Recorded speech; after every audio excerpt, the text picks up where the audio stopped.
हमने कल देखा था कि आर्य कहाँ से आए, आर्य कहाँ से भारत में उन्होंने प्रवेश किया, कहाँ पर बसे और किस तरह से उनकी सामाजिक व्यवस्था और आर्य और अनार्य के मध्य संघर्ष हुआ।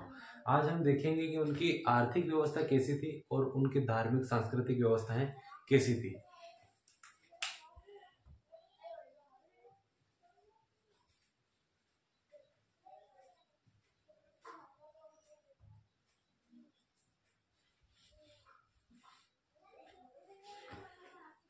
जब आर्य भारत में आए तो वो एक धुमक्कड़ जाति थी और कबीलों में रहते थे, और कबीले एक जगह स्थायित्व, कबीलों का स्थायित्व नहीं था। वह कहीं एक स्थान से दूसरे स्थान पर जाते आते रहते थे। इसीलिए उनका स्थायित्व न होने के कारण उनकी जो आर्थिक स्थिति थी वो प्रारंभिक दौर में कमजोर थी, लेकिन जैसे जैसे जनसंख्या बढ़ती गई और काल समय अंतराल के अंतर्गत उनमें स्थायित्व आने लगा, और स्थायित्व आने के बाद में ये जो कबीले थे, कई कबीलों को मिलाकर गांव बनने लगे और गांवों से फिर जन बनने लगे। जब गांव और जन बने तो इनकी आर्थिक क्रियाएं भी प्रारंभ होने लगी, और ये लोग जो मुख्यतः पशुपालक थे, ये लोग जो मुख्यतः पशुपालक थे, पशुपालक पालन के साथ साथ ये लोग कृषि भी करने लगे। कृषि करने लगे, वहीं जन और गांवों में बड़े बड़े दुर्ग बनने लगे, जिनमें शासक वर्ग, राजन, पुरोहित आदि अधिकारी लोग रहते थे।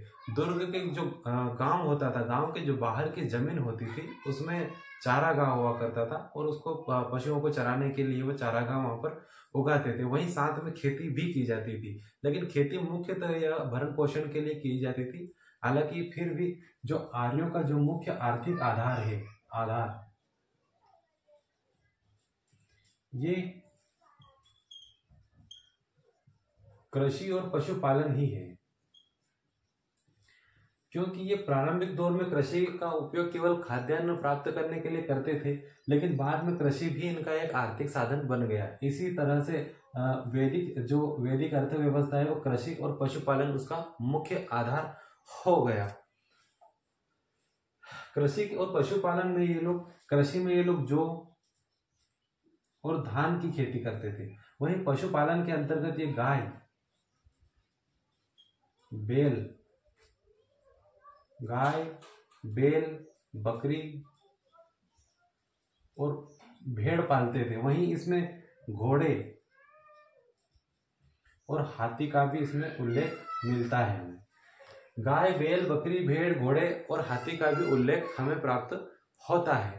इसी के साथ ये लोग आखेट शिकार भी करते थे और अपनी आजीविका चलाते थे। वहीं कृषि पशुपालन के साथ ही अन्य कार्य भी थे, जैसे कि बढ़ई, कुंभकार, सोनार या स्वर्णकार या लोहार आदि। ये ऐसे लोहार तो बाद में आया, लेकिन ऐसे भी कुछ अर्थव्यवस्था के साधन थे जो नगर या जो पूर्व में रहकर जो लोगों की आवश्यकता थी उनकी पूर्ति ये करते थे।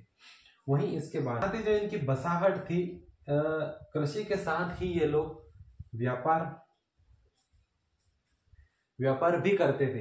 ये जो कृषि होती थी यह मुख्य तो व्यक्तिगत होती थी, और जो पशु होते थे ये भी व्यक्तिगत ही होते थे। कृषि व्यक्तिगत होती थी, और इनके जो मकान बनते थे, मकान यह भी व्यक्तिगत ही होते थे। मकान मुख्यतः जो होते थे वो कच्चे मिट्टी और लकड़ी के बनाए जाते थे, और मकान और कृषि दोनों ही व्यक्तिगत होती थी। इन्हें व्यक्ति बेच सकता था और खरीद भी सकता था। वहीं यदि बात करें हम व्यापार की, तो ये लोग व्यापार भी दूर दूर जाकर व्यापार भी करने लगे थे। हालांकि व्यापार इतनी विकास की अवस्था पर नहीं था, लेकिन फिर भी ये लोग व्यापार करते थे, और व्यापार का मुख्य आधार जो था वो था वस्तु विनिमय। इस समय तक आते आते गाय का प्रभुत्व इतना बढ़ गया, क्योंकि गाय की जो उपयोगिता थी, जैसे गाय से दूध मिलता था, गोधन मिलता था, उसी के साथ में खाद्य पदार्थ भी, बहुत सारी चीजें गाय के दूध से प्राप्त होती थी। इसलिए गाय का वर्चस्व इतना बढ़ गया कि जो व्यापार में जो वस्तु विनिमय था यह गाय के आधार पर होने लगा। इतनी गायों के उपलक्ष्य में या इतनी गायों के बदले इतनी वस्तुएं दी जाएगी, तो गाय जो थी वो वस्तु विनिमय का व्यापार का आधार बन गई। वही व्यापार के रूप में जो व्यक्ति दूर दूर जाकर जो व्यापार करते थे उसे पणि कहा गया। पणि पणि एक शब्द है जो दूर, ऋग्वेद में एक शब्द का उल्लेख किया गया है जो कि जो दूर दूर जाकर व्यापार करता था उसे पणि कहा जाता था। ये लोग इसी तरह से अपनी आर्थिक क्रियाओं को आगे बढ़ाते थे। और जो राजा होता था, ये जो कृषि होती थी, कृषि का जो कुछ भाग होता था, कुछ भाग ये राजा को देना पड़ता था। राजा को कर के रूप में राजा को देना पड़ता था। ऋग्वेद में इसका उल्लेख है कि जनता को राजा को कर देना चाहिए या कर वसूल करने देना चाहिए। तो ये अपनी भूमि का, कृषि उपज का कुछ भाग राजा को देते थे, लेकिन राजा जो होता था वो कृषि अधिपति नहीं होता था। कृषि का जो इसका जो क्षेत्रपाल होता था या क्षेत्र का जो मालिक होता था, वह जो किसान होता था, जो उस समय का जो किसान था या जो भी था वही होता था। इसी के साथ में ऋग्वेद में धन और निर्धन, अमीर और गरीब की भी बात बताई गई है। जो गरीब होता था या कोई भूखा नंगा होता था तो उसकी जो सहायता करने का जो कर्तव्य था वो जो अमीर या धनवान जो लोग होते थे उनका बताया गया है। धनवान लोगों का कर्तव्य होता है कि वह गरीब जो कि नंगा या भूखा है उसकी सहायता करे। इसी के साथ में इनकी आर्थिक क्रियाओं के अंतर्गत आर्थिक व्यवस्था के साथ साथ आर्यों की धार्मिक व्यवस्था,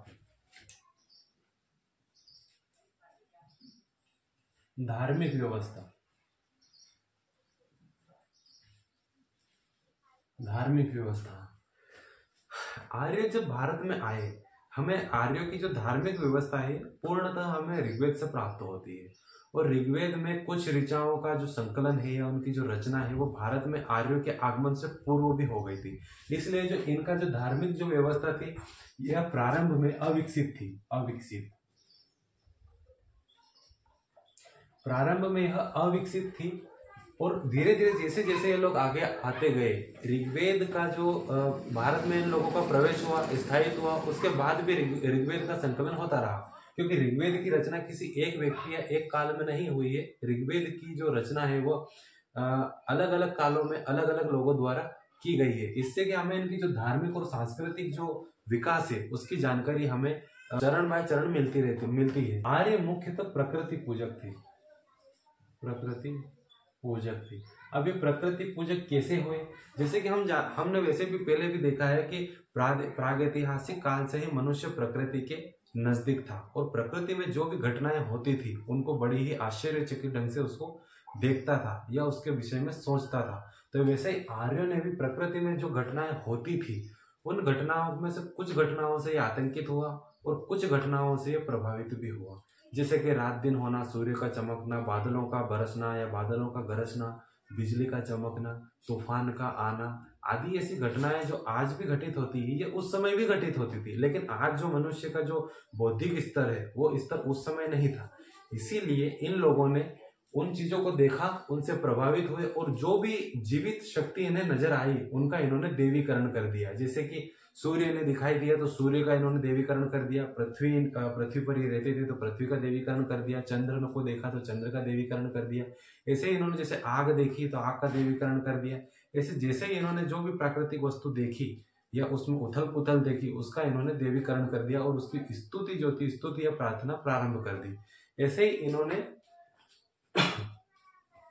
इन्होंने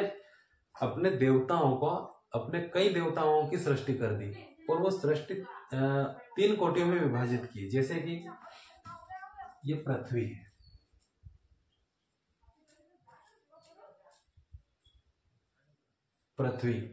इस पर जो घटित होने वाली जो घटनाएं हैं जैसे वायु है, आग है, जल है आदि जो घटनाएं इस पर होने वाली थी उनको इन्होंने पृथ्वी के देवता कहा। पृथ्वी के देवता जिसमें आग आ गई, वायु आ गई और आदि दूसरी चीजें हो गई। लेकिन ये सतह से जो ऊपर का क्षेत्र है और यहाँ जो शोभ मंडल होता है, शोभ मंडल जहाँ मौसमी हलचल होती है, उस क्षेत्र में जैसे बादल बादल आते हैं, बादल गरजते भी हैं, बरसते भी हैं, वहीं बिजलियां भी कड़कती है और बिजलियां चमकती भी है। तो उसी के आधार पर इन्होंने यहाँ आकाश के देवता बना दिए, आकाश के देवता, आकाश के देवता बना दिए, जिसके अंतर्गत इन्होंने वरुण, वरुण, मित्र, सूर्य, सविता आदि, इनको आकाश के देवता कहा गया। लेकिन इसके ऊपर जैसे बादलों के ऊपर भी सूर्य होता है, चांद होते हैं, तारे होते हैं, बहुत सारी चीजें होती है। तो इसके जो ऊपर का जो ये क्षेत्र होता था, इसे इन्होंने अंतरिक्ष के देवता कहा, अंतरिक्ष के देवता कहा। और इसके अंतर्गत इन्होंने इंद्र, मारुत, रुद्र आदि देवताओं को शामिल किया गया। इस प्रकार से इन्होंने अपने देवताओं की 3 कोटियां बनाई, जिसमें प्रथम कोटि हो गई पृथ्वी, दूसरी कोटि हो गई आकाश, और तीसरी कोटि हो गई अंतरिक्ष। अंतरिक्ष, आर्यों ने अगर सबसे पहले किसी चीज को पूजा तो वो चीज थी पृथ्वी, और दूसरे नंबर पर था आकाश। पृथ्वी को इन्होंने जगत माता, वहीं आकाश को इन्होंने जगत पिता कहा है, जगत पिता, और इनसे ही सभी की उत्पत्ति बताई गई है। लेकिन जैसे जैसे समय आगे बढ़ता गया और पर्यावरण वातावरण में होने वाली हलचल का इन्हें ज्ञान होता गया, और अनेक दूसरी जो शक्तियां थी या घटनाएं थी वो इन्हें नजर आती गई, तो इनके जो देवता थे वो कोई जो प्रभावशाली पहले प्रभावशाली थे वे बाद में धीरे धीरे कम प्रभावशाली और दूसरे देवता प्रभावशाली होने लग गए। तो यहाँ का जो ये क्षेत्र है आकाश और पृथ्वी के बीच का, इसे इन्होंने वरुण का क्षेत्र कह दिया कि ये पूरा क्षेत्र जो है वरुण का ही क्षेत्र है। और एक समय पर वरुण के विषय में बहुत सारी स्तुतियां ऋग्वेद में प्राप्त हुई है, इसे सभी का देवता मान लिया गया। लेकिन जैसे जैसे समय आगे बढ़ता गया वरुण को छोड़ के इंद्र को संपूर्ण जगत का देवता मान लिया गया, क्योंकि इंद्र जो होता था इसे जल का देवता माना गया, और जैसे जल का देवता माना गया, और आकाश में जैसे कि बादलों से इनका मानना था कि वर्षा बादलों से होती है, और जो इंद्र होते हैं वो पानी चुराने वाले राक्षसों से इनकी रक्षा करते हैं। तो इसीलिए, और पानी जो वर्षा होती है, वर्षा से खेती होती है और इनका भरण पोषण होता है, तो इसीलिए इंद्र को इन्होंने महत्व दिया। और इंद्र के लिए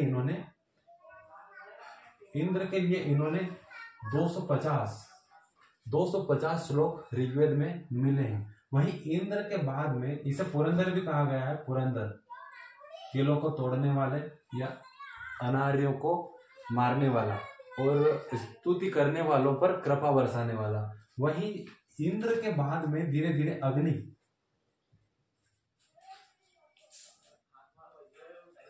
धीरे अग्नि का वर्चस्व बढ़ता गया, और अग्नि के विषय में भी 200 श्लोक प्राप्त होते हैं, 200 श्लोक प्राप्त होते हैं। इस तरह से वैदिक आर्यों ने प्रकृति के घटनाओं के आधार पर अपने देवताओं का सृजन किया, और प्रत्येक देवता को अलग अलग स्तुति के आधार पर ये पूजने लगे और उनके लिए अलग अलग स्तुति करने लगे। मुख्यतः उस समय जो उपासना का मुख्य आधार था वह थी स्तुति या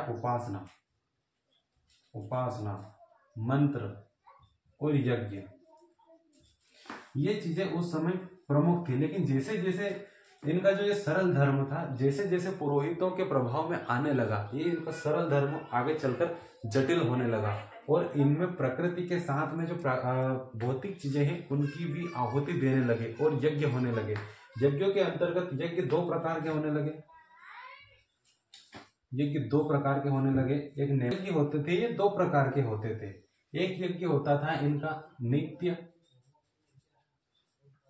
और दूसरा होता था इनका नैमित्तिक। ये जो नित्य होता था, नित्य जो यज्ञ होते थे इनकी संख्या 5 बताई गई, जिसमें पहला ब्रह्मा यज्ञ, देव यज्ञ, पितृ यज्ञ, मनुष्य यज्ञ, और है भूत यज्ञ। इन यज्ञों का अलग अलग कार्यों के लिए अनुष्ठान किया जाता था, और इनकी विधियां भी अलग अलग होती थी। वहीं जो नैमित्तिक यज्ञ होते थे ये मानवीय सुखों को और मानवों को दुखों से बचाने के लिए किए जाते थे। और इस समय जो यज्ञ में आहुति थी, इन यज्ञों में जो ब्रह्मा यज्ञ था ये मंत्रों के उच्चारण से किया जाता था। जो देव यज्ञ होता था इसके अंतर्गत बहुत सारी आहुतियां दी जाती थी, जिसके अंतर्गत बहुत सारे जो धार्मिक क्रियाकलाप के जो साधन थे वे शामिल थे, और इसमें कुछ बलियां भी शामिल थी। वहीं जो पितर होता था इसमें श्राद्ध भी किया जाता था, श्राद्ध। और जो मनुष्य होता था इसके अंतर्गत बहुत सारी चीजें जैसे फल फ्रूट और आदि चीजों को इसके अंतर्गत शामिल किया जाता था। और जो भूत यज्ञ है, ये भूत यज्ञ भी एक प्रकार का यज्ञ होता था। वहीं इनकी जो सांस्कृतिक जो विचारधारा थी, दार्शनिक विचारधारा होती थी, वह कहीं न कहीं प्रकृति पूजक से एकेश्वरवाद,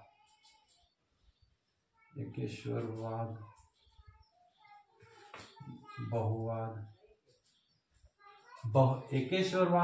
बहुवाद और आगे चलकर ये बढ़ती गई। ये लोग बहुवादी थे क्योंकि इन्होंने अलग अलग शक्ति के लिए अलग अलग देवताओं का सृजन किया था। लेकिन जैसे जैसे इनकी बौद्धिक स्तर बढ़ता गया और इन्हें जानकारियां होती गई, वैसे इन्होंने प्रकृति की घटनाओं में किसी एक शक्ति या एक रूप का अनुभव किया। उसी तरह से उसीलिए ये एक ही एकेश्वरवाद की ओर बढ़ने लगे, और सभी के अंतर्गत सभी घटनाओं के पीछे किसी एक देवता का प्रभाव बताने लगे। जैसे कि विष्णु, ये लोग बाद में विष्णु के बड़े उपासक हुए और विष्णु को सृष्टि का आधार बताया। और जो भी सृष्टि में सभी देवता हैं, सभी देवताओं का जो मुख्य देवता हुए वह विष्णु हुए। विष्णु के आदेश पर ही सारे देवता कार्य करते हैं। ऐसा विष्णु को संपूर्ण जगत का आधार माना। इस तरह से इनकी बहुदेववाद, एकेश्वरवाद, और उसके बाद में ये लोग अनिश्वरवाद, क्षणिकवाद की ओर बढ़े।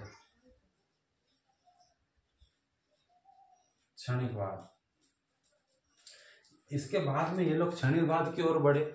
इसमें इनकी मान्यता हो गई कि जो एकेश्वरवाद या बहुदेववाद से एकेश्वरवाद, और एकेश्वरवाद में भी जो देवताएं हैं कुछ समय के लिए एक देवता कार्य करते हैं और फिर दूसरे आ जाते हैं। इस तरह से क्षणिकवाद यानी क्षणिक टाइम के लिए, क्षणिक समय के लिए देवताओं का प्रभाव रहता है। ऐसे इनका क्षणिकवाद की संज्ञा भी यहाँ पर दी गई। इस तरह से आर्यों द्वारा अपने धार्मिक और सांस्कृतिक क्रियाकलापों को किया जाता था।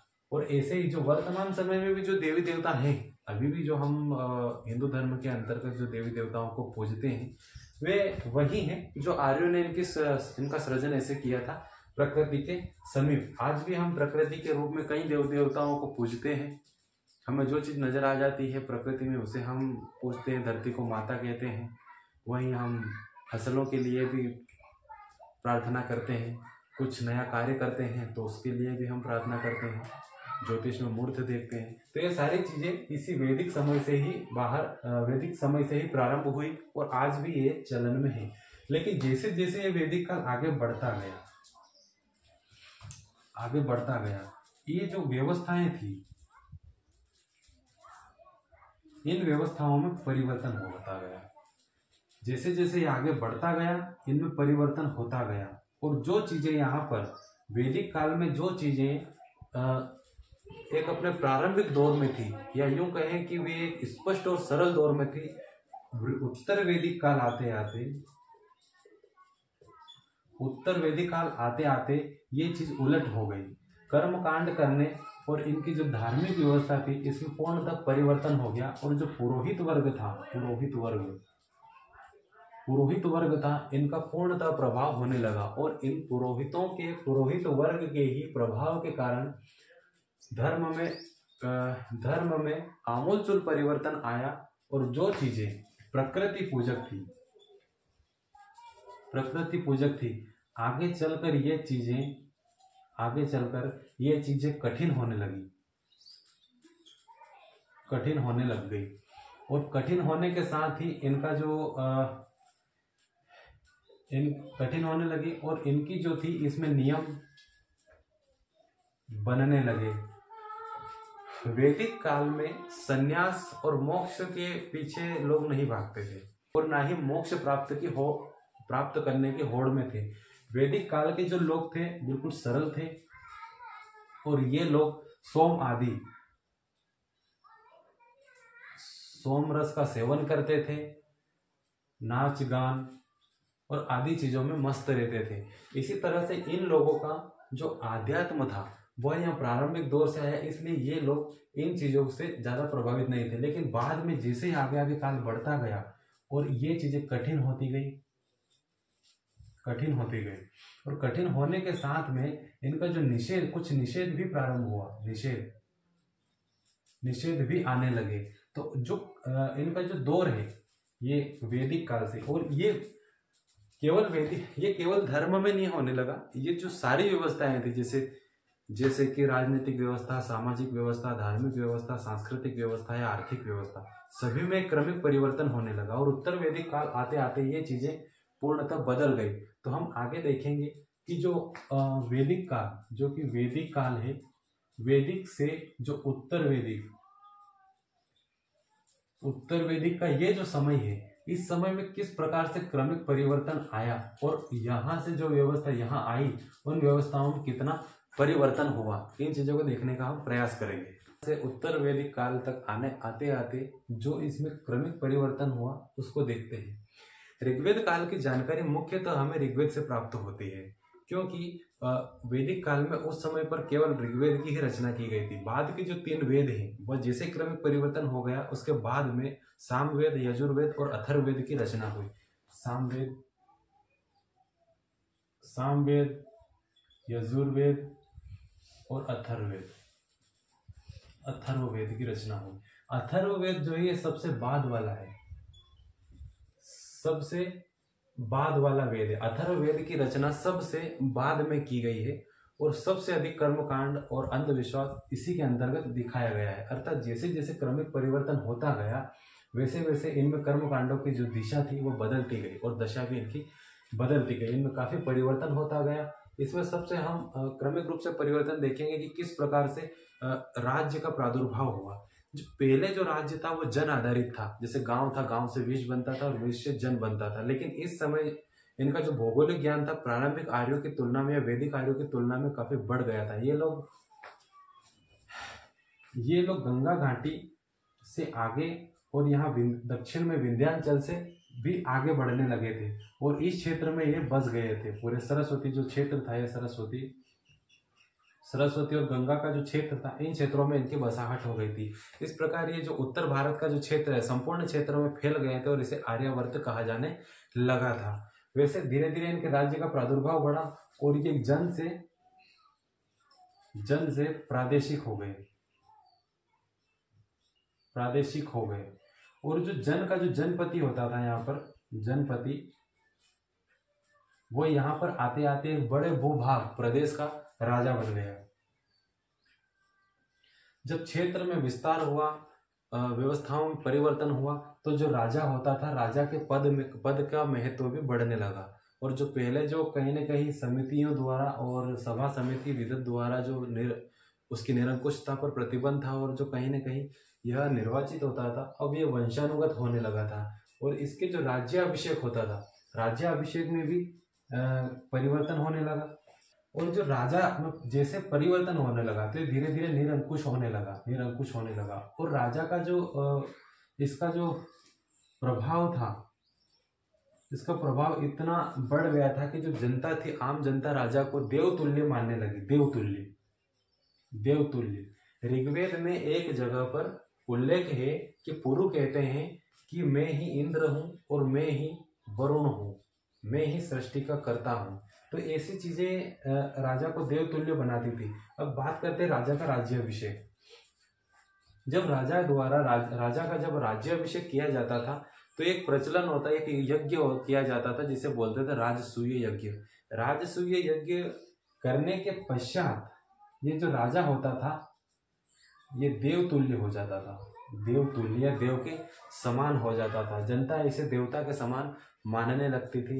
वहीं राजसूय यज्ञ इनके अभिषेक के समय कई प्रकार के इन्हें आभूषण दिए जाते थे और उपहार भी दिए जाते थे। और जो इनका जो पुरोहित होता था, पुरोहित ये घोषित करता था कि भैया राजा का राज्याभिषेक हो गया है और आपका जो अगला राजा है ये वाला राजा है। और पुरोहित इन्हें शपथ भी दिलाता था साथ में। शपथ इस प्रकार की होती थी कि आज से आप इस क्षेत्र के राजा हैं और इस क्षेत्र की कृषि की उन्नति और जन मंगल कार्य आपके ऊपर है, आप उसे निष्ठा से करेंगे। इस प्रकार की एक शपथ भी होती थी जो पुरोहित राजा को दिलाता था। वहीं जो राजा का राज्याभिषेक होने के बाद में जो इसकी जो व्यवस्था थी या इसका जो प्रभाव था वो निरंकुश था। यहाँ पर उत्तर वैदिक काल में आते आते जो राजा की निरंकुशता थी वो बढ़ गई थी, निरंकुशता में वृद्धि हो गई थी। क्योंकि यहाँ की जो 3 संस्थाएं थी, सभा, समिति और विधत, इन जो 3 संस्थाएं थी, इन 3 संस्थाओं में से इसे खत्म कर दिया गया और इनका जो प्रभाव था वह कम हो गया। जो समिति होती थी यह केवल परामर्शदात्री रह गई। परामर्शदात्री समिति एक संस्था थी जो परामर्शदात्री हो गई। और जो सभा थी ये केवल ग्राम सभा जो होती थी, जो ये वैसे तो ग्रामीणों की ही होती थी लेकिन इसका भी यहाँ पर हस्तक्षेप होता था। लेकिन अब इसका प्रभाव कम हो गया और ये केवल ग्रामीणों के लिए, मुख्य रूप से ग्रामीण की है। निरंकुशता के साथ ही राजा के कुछ कार्य भी होते थे। कुछ कार्य भी होते थे जिसमें शासन, न्याय और सेना, ये 3 कार्य मुख्य रूप से राजा के होते थे। ये शासन पुरोहित की सहायता से, न्याय जो होता था, न्याय का जो अधिपति होता था राजा स्वयं होता था और न्याय यह स्वयं द्वारा करता था। न्याय का जो प्रमुख अधिकारी था वह राजा ही होता था। वहीं सेना जो होती थी, सेना के लिए एक सेनानी नामक अधिकारी होता था। वैसे सेना का जो अधिपति था, सेना का अधिपति राजा ही होता था, लेकिन जो उसको जो रख रखाव करने के लिए होता था वो एक अधिकारी सेनानी होता था, जिसे सेनापति भी कह सकते हैं। राजा के इन कार्यों को करने के लिए कुछ अधिकारी होते थे जिनकी सहायता से राजा इन कार्यों को पूर्ण रूप से आगे बढ़ाता था या करता था।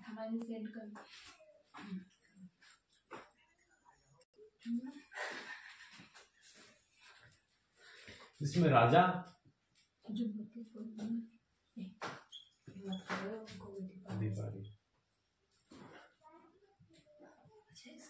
अधिकारी और यहाँ पर कार्य होते थे। अधिकारियों के अंतर्गत सबसे बड़ा जो अधिकारी होता था वो होता था पुरोहित। यह एक ब्राह्मण गुरु होता था जो राजा का पुरोहित होता था। एक प्रकार से यह राजा का प्रधानमंत्री होता था और शासन संबंधित सभी व्यवस्थाओं में राजा को परामर्श देता था और युद्ध की स्थिति में राजा के लिए युद्ध जीतने की प्रार्थना करता था। तो इसका कार्य था परामर्श।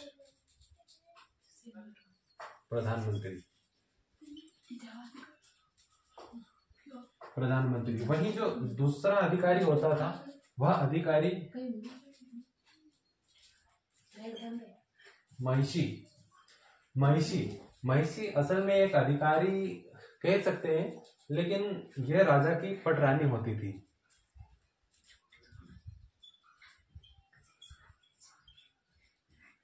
अगला जो अधिकारी था वह था सेनानी। यह सेना का अधिपति, सेना का सेनापति होता था और युद्ध के समय राजा के नेतृत्व में युद्ध करता था और शांति काल के समय पूरी सेना का जो रख रखाव और देखभाल थी वह सेनानी के हाथों में थी। सेना का रख रखाव।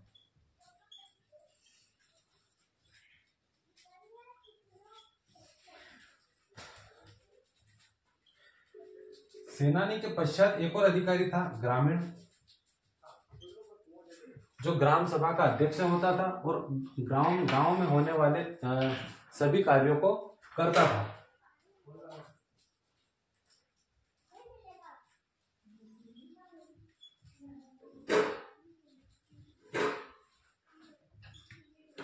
इसके पश्चात एक होता था छत्री।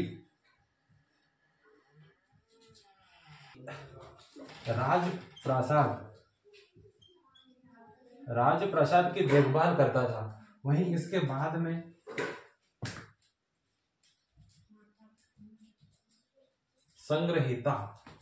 संग्रहिता नामक अधिकारी जो होता था, यह कोषाध्यक्ष होता था। जो राज्य का जो कोषाध्यक्ष होता था, कोष होता था, उसका यह अध्यक्ष होता था। कोष पूरा इसकी ही निगरानी में होता था।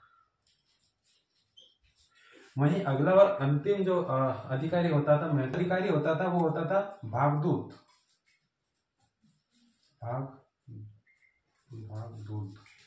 भागदूत ये अधिकारी कर संग्रहण करता था। कर संग्रहण। और ये महत्वपूर्ण अधिकारियों के अलावा भी राजा के कुछ अन्य अधिकारी होते थे जो छोटे छोटे कार्यों के लिए रखे जाते थे। इन अधिकारियों की सहायता से शासन व्यवस्था चलाई जाती थी। शासन व्यवस्था के अंतर्गत जो राजा होता था, इसके पास एक मंत्री परिषद भी होती थी। मंत्री परिषद होती थी और ये राजा अलग अलग कार्यों के लिए अलग अलग व्यवस्थाएं होती थी, जिसमें संरक्षण, आरक्षण आदि चीजें भी इसमें शामिल की जाती थी।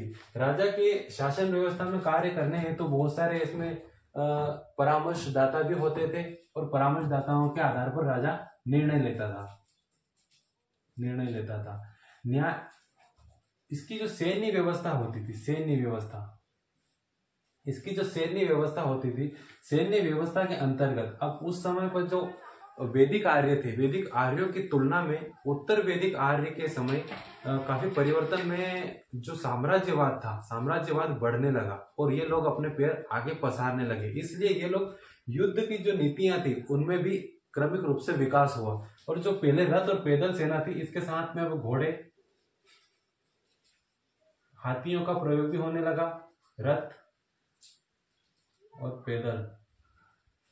वहीं युद्ध के समय अनेक अलग अलग हथियारों का भी उपयोग करने लगे। हथियारों में से कई हथियारों का उल्लेख उत्तर वैदिक कालीन ग्रंथों में किया गया है, जो कि इस समय काफी महत्वपूर्ण हथियार हुआ करते थे। राज्य में जो न्याय है, न्याय तो राजा ही करता था, लेकिन जो ग्रामीण स्तर पर न्याय होता था, ग्रामीण स्तर पर जो न्याय होता था उसे पंचों की सहायता से किया जाता था। इस प्रकार से उत्तर वैदिक काल में आते आते न्याय व्यवस्था में भी काफी परिवर्तन हुआ था। इस प्रकार से उत्तर वैदिक काल तक आते आते क्रमिक परिवर्तन हुआ और परिवर्तनों की श्रृंखला में उत्तर वैदिक काल का एक अलग काल का निर्माण हुआ, एक अलग काल का सृजन हुआ। उत्तर वैदिक काल की जो शासन व्यवस्था थी ये ऋग्वैदिक काल से बिल्कुल अलग है, इसीलिए उत्तर वैदिक काल को एक काल के रूप में हम अलग पढ़ेंगे।